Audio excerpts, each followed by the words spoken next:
As The Mandalorian Season 3 draws near, I've been loving all of the updates we've been getting over the last few days, all the teasers, the images, the posters, and the comments from the cast and crew, and today, we're going to be covering the latest Empire magazine exclusive. They revealed a new image of Bo-Katan from Season 3, as well as comments from Katee Sackhoff herself. She's such a gem, and her love and passion for the character she's been playing for over 10 years is contagious. She's a huge Star Wars fan, and it shows. And I will just say, in the middle of this video, I have a huge announcement. Really awesome news, I think you're gonna love it. But without much further ado, and without any more jibber jabber, grab your beverage or snack of preference, let's dive straight into this. Katee Sackhoff gave her input to the Mandalorian showrunners for Bo-Katan in Season 3. She said, quote, "Her pain is my pain," and here is the amazing image. They say it's been over 10 years since Katee Sackhoff first played Mandalorian warrior Bo-Katan Kryze. And while the character's live-action debut came in Season 2 of The Mandalorian in 2020, with Katee Sackhoff herself donning Bo-Katan's armor, her history with the character goes right back to 2012, when she was introduced in the Clone Wars animated series.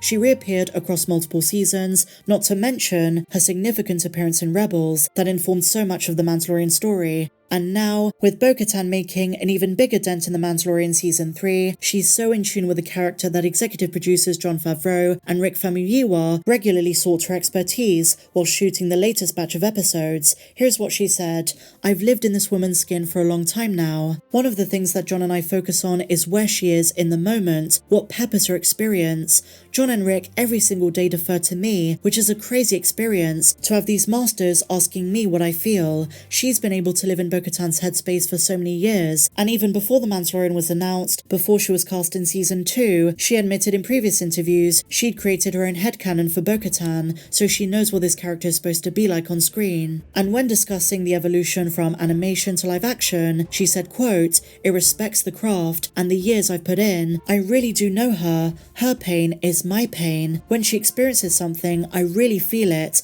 and not just emotionally, because while there are 5 different stunt women who play Bo-Katan, some of the action moves and stunts are still performed by Sackhoff." She said, "If one person has a better skill set than the other, then that person needs to put the suit on that day. That being said, I have a wicked knee slide. I've been practicing my knee slides on my mum's kitchen with dish rags since I was 5 years old, so when that knee slide comes up, you'll know that's me. There are holes in my suit because I had to do that so many times. I came home with so many bruises on my knees, but I love that. If I come home with bruises, it's a good day. So get ready. The journey to Mandalore is going to be full of adventure." Really awesome stuff, guys. This is an excerpt from the upcoming issue of Empire magazine, which releases in 3 days' time. There are going to be 20 pages dedicated to The Mandalorian. They tease new images, fresh concept art, and interviews with Dave Filoni, Jon Favreau, Emily Swallow, who plays the Armorer, Pedro Pascal, and of course, Katee Sackhoff. And also from Empire magazine, Pedro Pascal teases the one thing he loves most about The Mandalorian Season 3.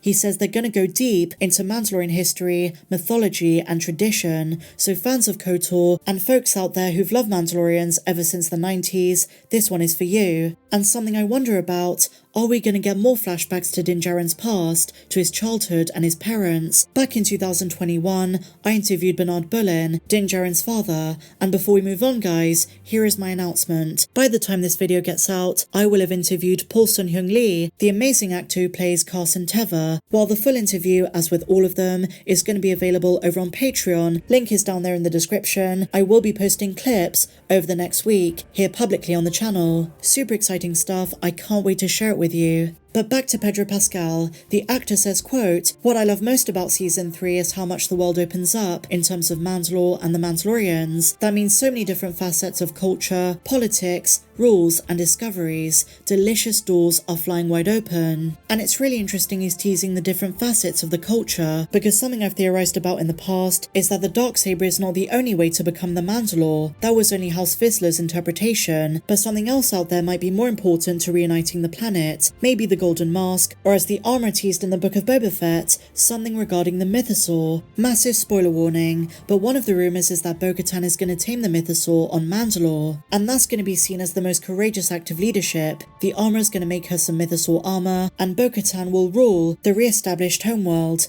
That way Din gets to keep the Darksaber, and Bo can reign as Mandalore.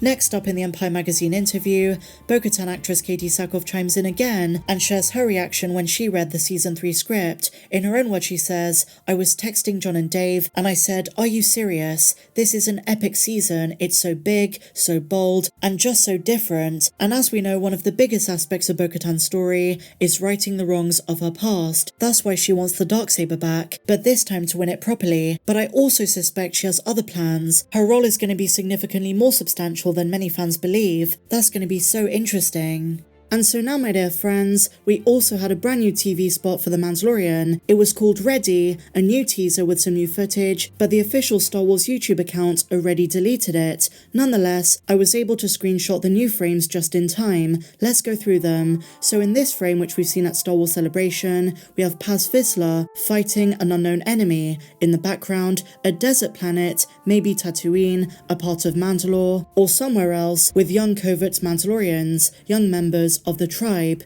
Now, one Star Wars fan pointed out, in many ways, the tribe has similarities to the Shakers, a US religious sect between the 17th and 19th century. The similarities revolve around the children. Shakers were celibate, procreation was forbidden unless they joined the society, except for women who were already pregnant. Children of this movement were added to their communities through indenture, adoption or conversion, very similar to the tribe, and occasionally a foundling was left at the doorstep of Shakers. They were open to welcoming anyone, but for the children they took in, life was very structured, safe and predictable. They had to follow a clear path with plenty of restrictions, very similar to the tribe. I thought this parallel was really good. Next up, we have a parallel to the Bad Batch. Dr. Pershing with a flashlight on Coruscant is investigating the Imperial shipyard for the command lock on one of Gideon's ships. Maybe for the nights that Luke wreaked havoc, they want proof of it. We also have a new frame of Bo-Katan, and finally, Din Djarin and Grogu on what looks like Corvus. It could be Mandalore or a different planet, but the green hue does look like the world we saw in Chapter 13.